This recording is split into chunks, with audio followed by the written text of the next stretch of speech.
There were three old distilleries, small distilleries here in around 1750 in the town. There was Codd's, Fallon and Brett's and McManus's. Now this is the site of Fallon and Brett's distillery, and John Locke became interested and got shares in it. He had already interest in Tullamore in a distillery there, and he got interest in Fallon and Brett's distillery, and later on he became prime owner of this distillery. It was originally Fallon and Brett's. Gus Marshall worked here until Locke's distillery was shut down in the mid-1950s, and for many it was the final blow in the decline of a small town. A town which in pre-famine times had a working population of 3,000, a number which today has slumped to 300. There was 170 men in the winter time employed here. In the summertime, the amount employed would fall to about 60.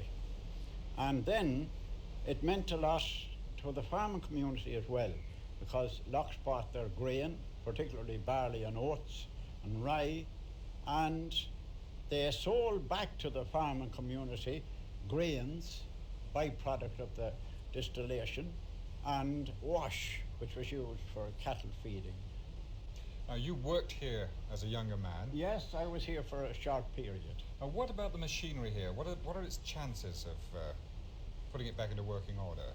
Oh yes, the machinery here in the brewing end of it is quite all right. It can be got working again. When the water wheel has got moving again, the whole thing will be moving. Some of these buildings date back to 1757.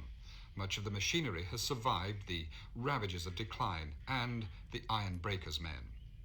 A great deal of the country's industrial heritage has been melted down for profit. Kilbeggan just escaped. But the memories stick, and Locke's has a particularly bitter history. Gerard Cooney's father started here as a messenger boy and became general manager. In the 1920s, when everyone was having a bad time, Locke's ran into financial trouble. Gerard Cooney remembers. And they took it over and sold it to Hamlin Foundry. So when that happened, my own father stepped in to try and save the place. So he mortgaged all his property to the banks. He tried to get a period of 12 months to clear the debt, and the banks refused to give him 12 months because Hamlin Foundry said no. They wanted to get a hold of Locke's distillery for scrap. Jerry's father set off for Germany and America in search of orders, and was successful despite the recession. Actually, he was sacked in 1956. He was sacked the 16th of January 1956.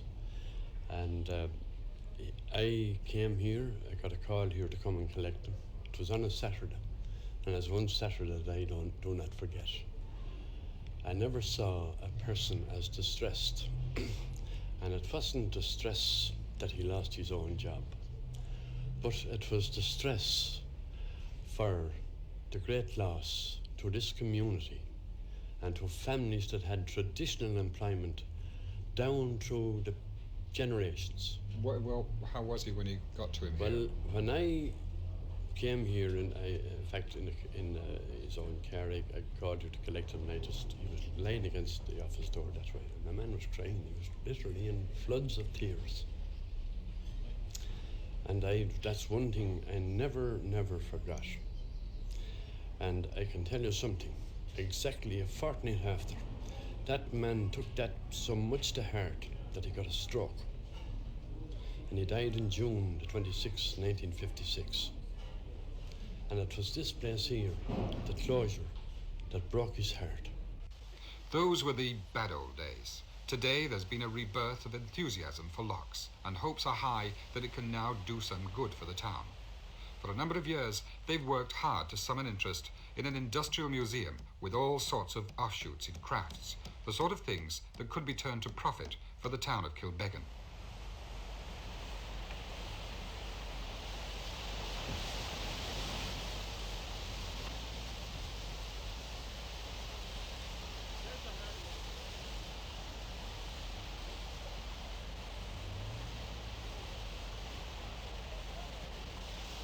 a number of years, they've worked hard to summon interest in an industrial museum with all sorts of offshoots in crafts, the sort of things that could be turned to profit for the town of Kilbeggan.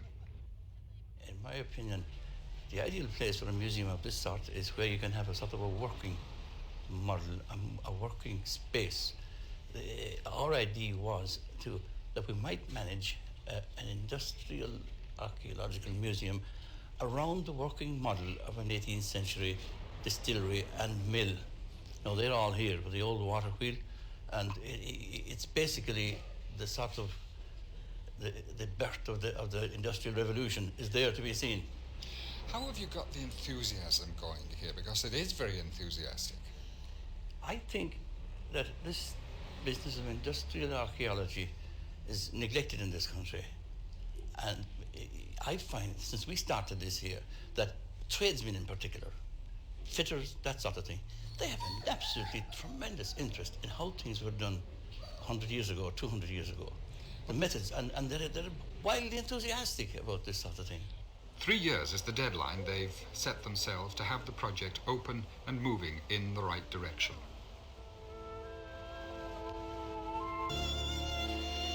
Skilled men who have to queue for the dough because there's no work locally have joined with others to give their services free. But there's still much to be done. There are parts of the building that don't look too good. The water poured in here when part of the floor to the weir collapsed and allowed the distillery to be flooded. The water has since been diverted, and the water wheel has since been freed up, while the machinery inside is said to be in good repair, despite holes in the roof where the slates have slipped. Frank Abbott, a structural engineer, is in charge of the architectural side of things and believes they aren't as bad as they look. No, appearances can be very deceiving in this case. There are sort of quite a number of slates missing from the roof in different parts of the building, and they have allowed water to creep in. This has caused wet rot, which is no great problem at all. There is a very small instance of dry rot in the office, which would be a problem if it spread. However, we have remedial action in hand straight away for that. We've had tremendous support from all sectors of the community, both locally and nationally. Many commercial concerns have donated timber, and we've had a tremendous response for voluntary labour locally. And what about things like slates? Because they're hard to come by in this day and age. Slates have proved to be no problem at all. There are many derelict buildings in the locality, and their owners have very freely and very generously donated more slates than we need. Brian Quinn is just as optimistic for the project. He's in charge of yet another of the Kilbeggan Trust's 9 committees. The total project we think will take about 2 years, but we would hope that by the beginning of next summer we would have part of the museum and part of the buildings open to the public. And what about that horrible thing, money? Where are you going to get all that money to? Well, up to now we have been very lucky, and we have got a lot of sponsorship of materials and a lot of very enthusiastic voluntary labour from all around the town and the area. How long do you think you can keep that enthusiasm going? 3 years is a long time. Well, we hope to we hope that people like the ANCO and the IDA and the Youth Employment Agency will come in behind this project. Negotiations are going on with them at the moment. You're hoping, in fact, to turn it into a viable proposition? A viable proposition. One final knotty little problem, the question of ownership. It has occurred to everyone that while the distillery is nothing now, restored, it could begin to turn over a small income for the town. Have the legal problems been ironed out with the present owners? There's no problem there. Messrs. Powerscreen International Limited have very kindly given us a 99-year lease at a very nominal rent.